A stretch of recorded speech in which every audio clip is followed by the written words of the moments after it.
जब झारखंड के मुख्यमंत्री के बेहद करीबी पर ईडी का हंटर चला तो पूरे झारखंड से लेकर दिल्ली तक कोहराम मच गया और मोदी के दुश्मन ऐसे दुबक्कर बैठ गए जैसे ये छापे मोदी ने ही पड़वाए। अरे भाई, घोटाला हुआ है कि नहीं इसकी जांच तो होगी ना।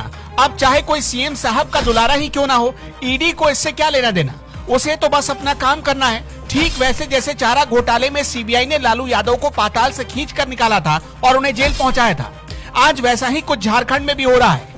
भले इसकी जद में मुख्यमंत्री हेमंत सोरेन ना आए हों, लेकिन उनके करीबी के यहाँ बड़े बड़े नोटों के ऐसे बंडल मिले हैं जिसे देखकर सभी की आंखें फटी की फटी रह जाए। इन नोटों को गिनने के लिए ईडी को भी मशीनें मंगवानी पड़ी। इंसानों के बूते की बात ही नहीं थी कि नोटों के इन गड्डियों को गिन ले। पहले ही ईडी मुख्यमंत्री साहब के सचिव के यहाँ अपना काम कर चुकी है, लेकिन अब जब मामला बढ़ता जा रहा है तो जांच का दायरा भी बढ़ गया है, जिसके दायरे में कई ऐसे सारे लोग आते जा रहे हैं जो सीएम हेमंत सोरेन को मुश्किलों में डाल सकते हैं। भले ही अब तक वो ईडी और दूसरी जांच एजेंसियों से बचे रहे हों, लेकिन खबर है कि अब ईडी रडार पर वो आ चुके हैं और जल्द ही कुछ बड़ा हो सकता है। इंडिया टीवी में छपी एक रिपोर्ट के मुताबिक ईडी ने मुख्यमंत्री हेमंत सोरेन के विधायक प्रतिनिधि पंकज मिश्रा के घर और उनके करीब 18 ठिकानों पर छापेमारी की। पंकज मिश्रा के साथ साथ उनके करीबी कहे जाने वाले राजू, पत्रू सिंह और ट्विंकल भगत के ठिकानों पर भी छापेमारी हुई। इस रेड के लिए सीआरपीएफ के जवानों को साथ लेकर ईडी ने छापेमारी की। खबरों के मुताबिक रेड में ईडी के हाथ कई अहम सबूत लगे हैं। जिस के यहाँ छापेमारी की गई वो सभी पत्थर कारोबार से जुड़े बताए गए हैं। छापेमारी के दौरान ईडी ने लगभग 3 करोड़ रुपए कैश भी बरामद किए, जिसे गिनने के लिए मशीन मंगवानी पड़ी।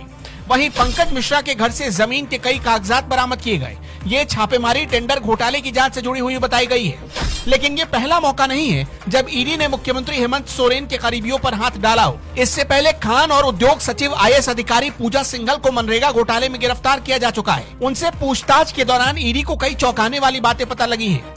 ईडी के मुताबिक पूजा सिंघल के ठिकानों पर छापेमारी के दौरान उन्हें जो डॉक्यूमेंट्स मिले वो हैरान करने वाले हैं और अगर वो सामने आए तो हड़कंप मचना तय है। पूजा सिंघल 2000 बैच की झारखंड कैडर के आईएएस अधिकारी हैं। ईडी ने इस बार जिस मामले में छापेमारी की वो 2020 में हुए बरहड़वा टोल प्लाजा टेंडर विवाद से जुड़ा हुआ है। इसमें पंकज मिश्रा और अन्य को आरोपी बनाया गया था।